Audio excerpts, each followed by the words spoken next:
What's up guys? Voina chuan market clear ho na video kan lo sim le dona. Video an hung ber first quarter trading chung chang a siam thu chang khan ka performance a thavak lawa ka bang han. Keima lama po intoi tharna ka mawa khami chung chang te po kan soyanga. Chuan voina chuan dik soi kan en do ni. Kan mungin dik soi hi tun kum tir tang lat la char me tro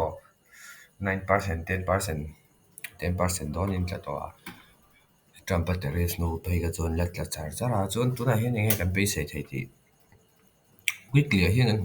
kan mung zon hei tlai hian sell side liquidity but hi kan ne tro equal loss kan ne zon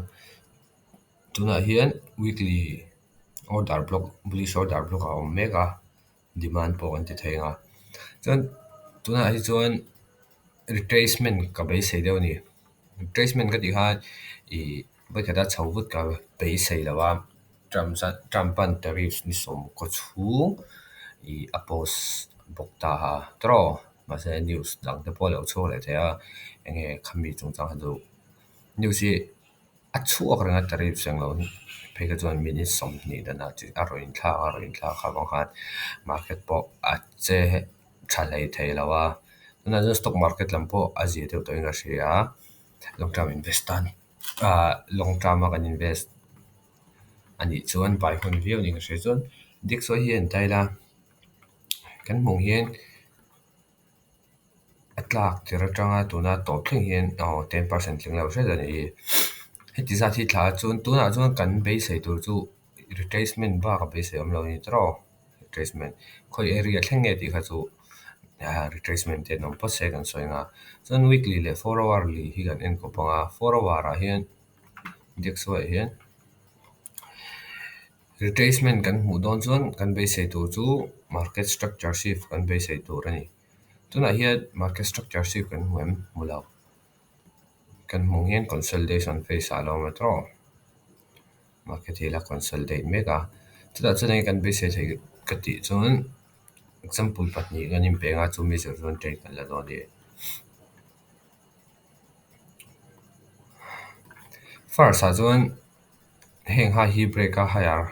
high sima higher low sima higher high sim chuan heng area tang hian buy opportunity as on me thenga tro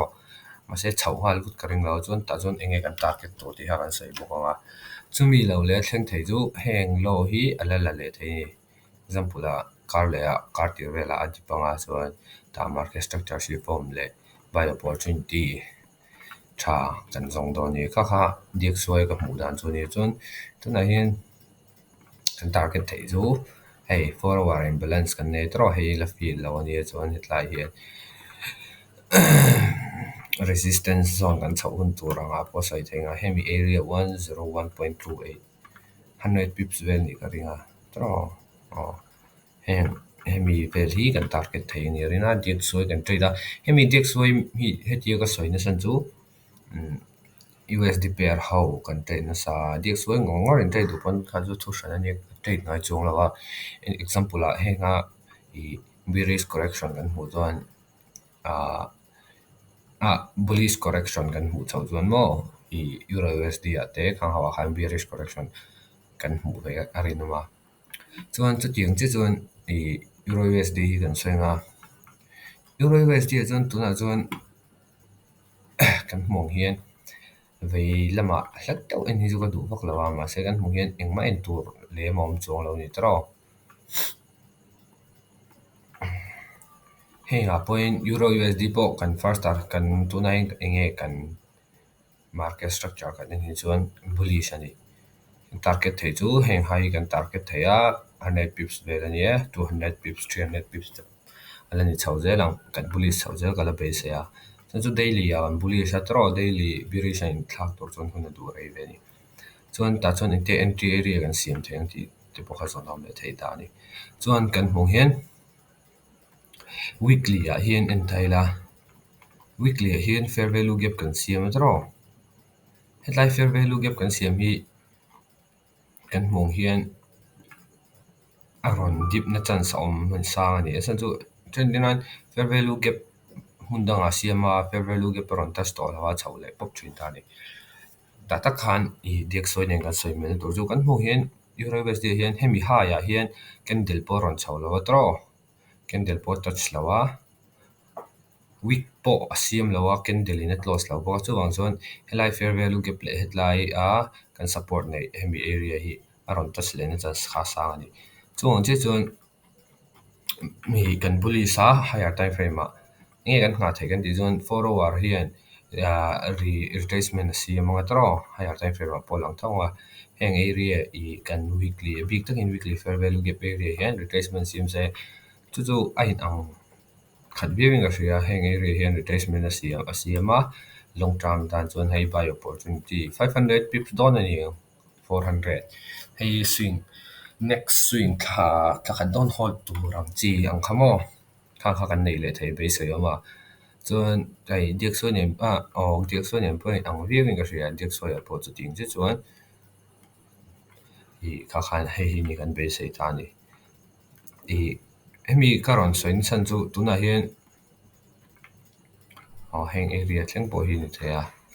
ma se first of all azon helai hi thlen karin ka be se ani chu I euro USD hian tuna ka thil soi tang han trade theidan opportunity pan yom thea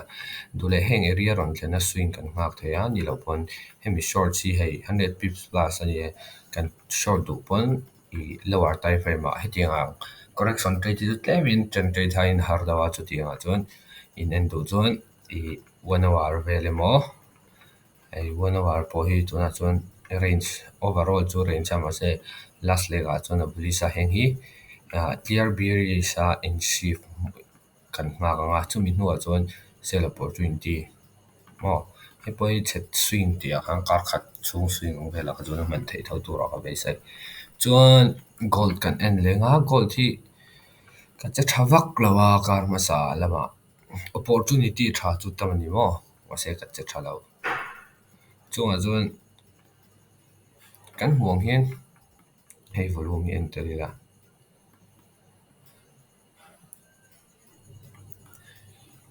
500 chawvel zo kan thlen ala rinoma churin thu ani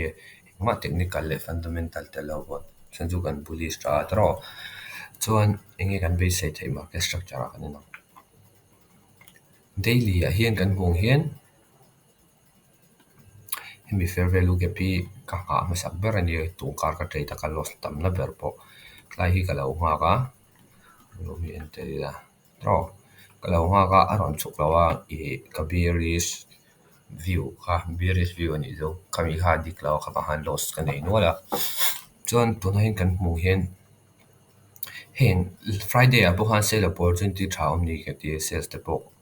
I ti han an la nol ta group mi te po ju Friday a han kan tu na ta ka ron thleng si lawa ka loss nem ve deu ne kar ma sa ka ha ka fim pur to ka a chun zom zel ka be sei ni ma se hei kan hmu hian enge ma chun zom lo tro rejection kan hmu chu kar le lama enge kan be sei theng chuan higher precision thau ni kala be sei gold a chuan kan hmu hian ei 4 hour fair value 4 hour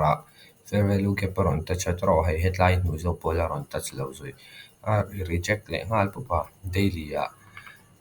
a reject a hourly a pejun kan hmu hian hei bullish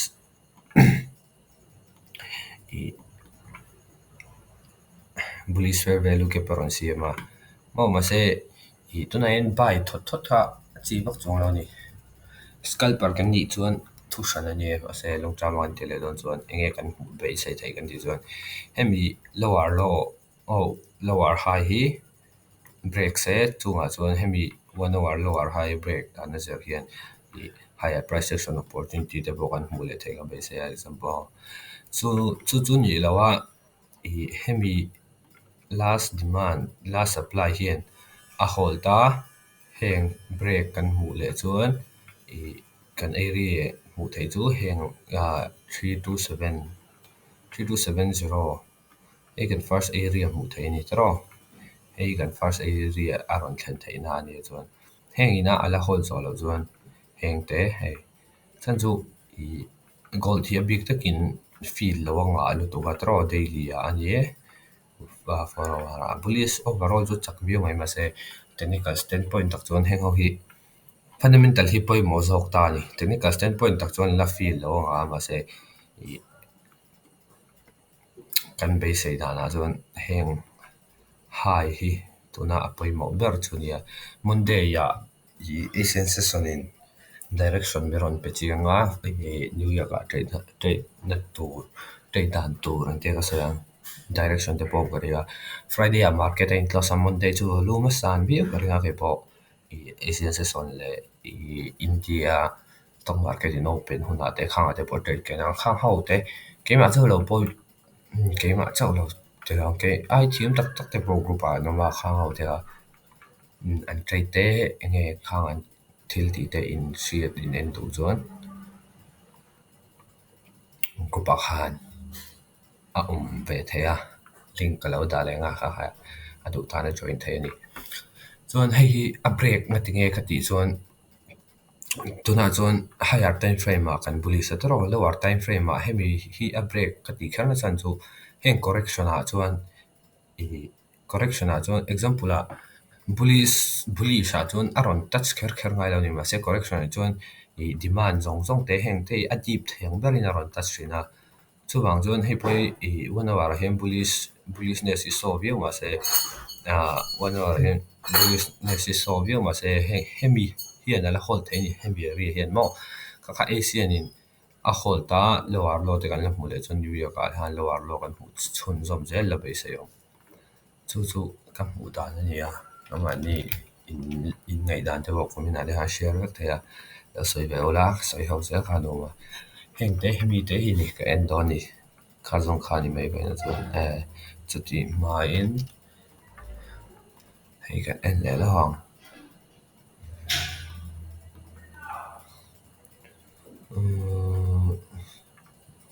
oish nothing Carlea Monday bank holiday New Zealand AUD Euro France German Bulgaria and GBP holiday bank holiday tam kho me ha hian market chu ti muang mai thea European te khang ho per han mo gol chu muang le tak tak chung lo nga ma se heng holiday tam on chuan gol po a che du bu tang hon chalo de nga shit chuan Tuesday news lian tham kan nei lawa heng hoi chuan effect ret tong thang ma se tin tuka hemi Canadian hian claimin ko ta effect le nga chuan in Wednesday chu news kan nga khop mai PMI Tuesday opportunity in siam tha chuan Wednesday hi chu in na trade tha to ni ga sia te ka sayang wallet volume sang do na mo euro te khang hau te ha trade opportunity tha ta ka ong ka be sai Thursday unemployment claims Scarlet news lian thamom lo USD tang euro pair te le khang GBP te hau ni khang hau kha trade chat ka Friday Canadian core retail sales hian gold to effect le ba ki chon chu tiang lo to kan effect tu rom in ga sala khang hau kha ni mai a effect tu rong je ni chu ko so a che dan tur kha chu news thlen lo don a shri lak lawa mo